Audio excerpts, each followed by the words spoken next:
It's Friday Night Frenzy, brought to you by Jerry's Outdoor Sports.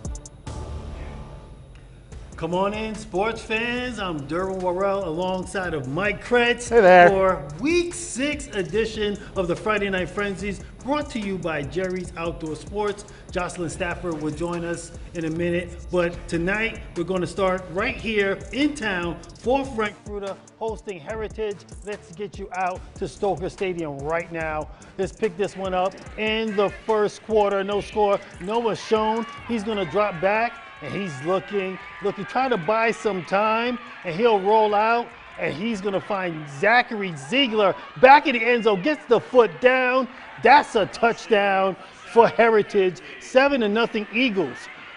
Fruita's first possession from their own 30, Jarrett Street. He's going to find a little crease here, and that might have been a touchdown-saving tackle for 12 yards. A few plays later, this is Amari Wilson up the gut for 8 yards. And then from a yard out, it would be Wilson again. He's going to walk into the end zone.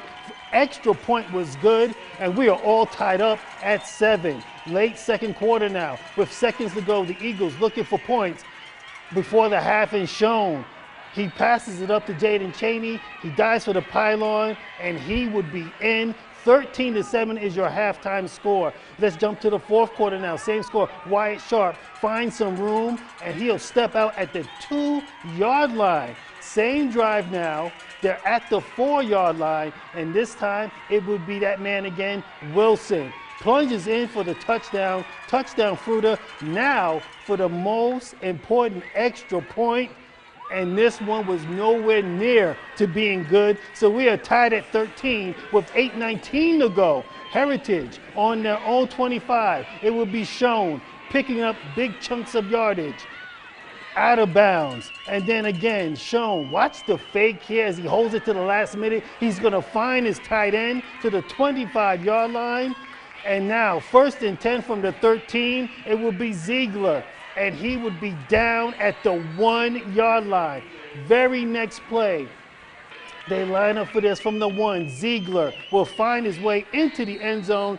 Extra point is good. 20-13 is the score with 5 minutes to go. Fruita looking to drive to tie this game up. They're facing a 4th and 2. And Wyatt Sharp, I don't know, it's going to be close. The referees are coming in to measure it, to look to see, and he did not get it. The ball will go over on downs to Heritage. Heritage would win this game, the final 20-13. Take your hats off to Heritage for a well-played game. Oh, man. Thank you, Derwin. Let's check in on some other 4A scores from last night. A wild first half in Montrose. Coach Merton says he's never seen anything like it. In the first quarter, the Warriors gave Montrose every problem they could, but ultimately it would be the Red Hawks getting on the board first and then going on to a 51-20 win. Highlights are on westernslope.now.com. And it was a tough test for the Tigers tonight. Opening league play out in Westminster, taking on the 4-1 Gators of Stanley Lake. Like I said, tough test, a tough loss. 48-7 is your final. Up next for the Tigers, their last non-league game. It won't be an easy one either, taking on Fruita Wildcats after tonight. Thursday night next week. Hey, Palisade off this week, so no 3 action to talk about. Let's do some 2A, Derwin. Hey, Grand Valley, they had their first league game on the road in Basalt. Longhorns having another great year, ranked 4th in 2A. They got the 42-6 victory. Grand Valley is in Aspen next week. And also last in 2A, but certainly not least, let's talk about the Rifle Bears on the road taking on the 9th-ranked Moffat County Bulldogs. Nice scoreline here, but not the one the Rifle fans would have hoped for. 29-6 is the victory for the Bulldogs. All right, let's switch over to 1A now, where Jocelyn Stafford made her way out to Cedar Edge. Joss, what you got? Well, guys, tonight we have 2 exciting 1A teams facing off after the Bruins had a big loss against North Fork last week. Can Cedar Ridge get back in the game against Meeker tonight, or will the Cowboys take victory on the Bruins' turf? Let's get right to it. Buckets of rain pouring down onto the field, but that won't stop these 2 teams. Meeker's ball in the first quarter. QB Ryan Sullivan handing it off to Connor Blunt. He's going to run it outside, looking to cut back in, but gets tripped up, falling forward forward for a couple extra yards. Inching towards the TD already, the Cowboys running it to the right this time, gonna power through. Bruins get the stop, but not before a Meeker first down. Next time, Sullivan wants to take his chances, fakes the handoff, and it's the right call. He's home free, running it down the middle for the first score of the game. Cowboys up 7-0 after the extra point. The bad weather playing a big factor this matchup. Bruins on offense, Luke Maxey, he can't grab onto the ball, and it's a fumble, and Meeker was ready for it. No rest for the Cowboys offense, back again, and eager to be 2 scores up. Sullivan showing off his passing game this time around, and it looks too easy when Ethan Quinn makes the reception for the Cowboys touchdown. That's 14-0 in the first. And tonight, that Meeker defense looking just as good. Maxey handing it off, but we're not going to see any progress on this play. 3 downs later, Sullivan back on the field. Blunt getting the handoff here and jumping right through the defenders for this breakout run. Second quarter now, pushing their way into that red zone. Dig and Dade got to fight for these yards as the Cedar Ridge defense comes alive, but he gets the Cowboys the field position they need. And you might have guessed what happens next. There's a reason they're #1 in their league right now, making it look effortless as they take the 3-score lead, 21-0 in the first half.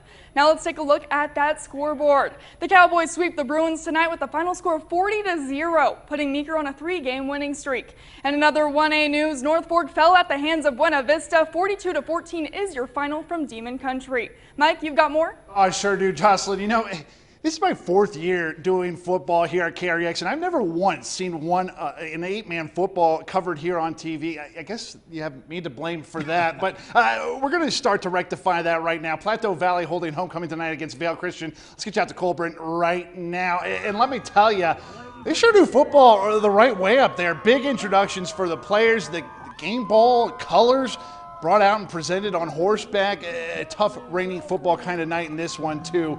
Let's get you to the action where the Cowboys were eating a big old dose of Taylor Scholl, just kind of picking up first downs after first down. You can see hard to take down.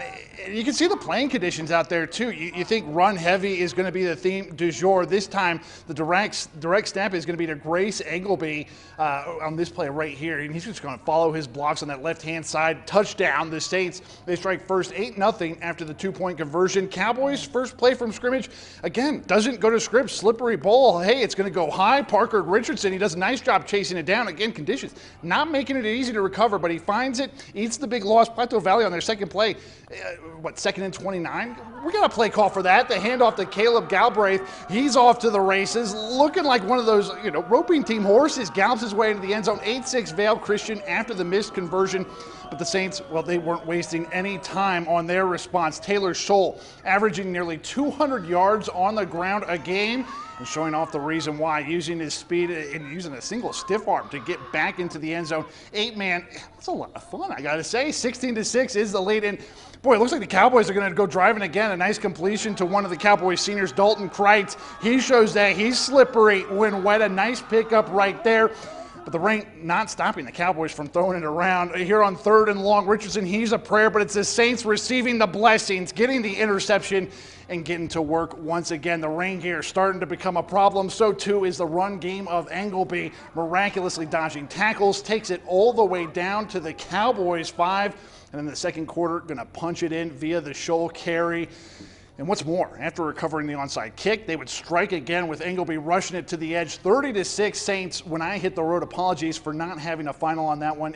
Apologies again for not making it out there. The fans out there, so very nice to me. Everybody was great. It was a lot of fun. Let's talk about Fruita, though. That's a tough loss in their first league game of the season. Yeah, man, it was a really tough loss. They had to, give Heritage some credit. Made them punt a couple of times in that contest, and it just came down to Fruita did not make enough plays in that game, but very well. I think the first half, I don't remember seeing a flag. Yeah. So it was a very well played game, but Heritage, both teams played really well, and somebody's got to lose. Well, you know what they say about football, right? Just like life, it's about getting hit and, receiving hits. So we're going to see how Fruita bounce back next Thursday. That's going to be a lot of fun against Grand Junction. Oh, yeah. But in the meantime, hey, that's all the time we have for sports. For Jocelyn Stafford, for Derwin Worrell, I'm Mike Kretz. We'll see you then.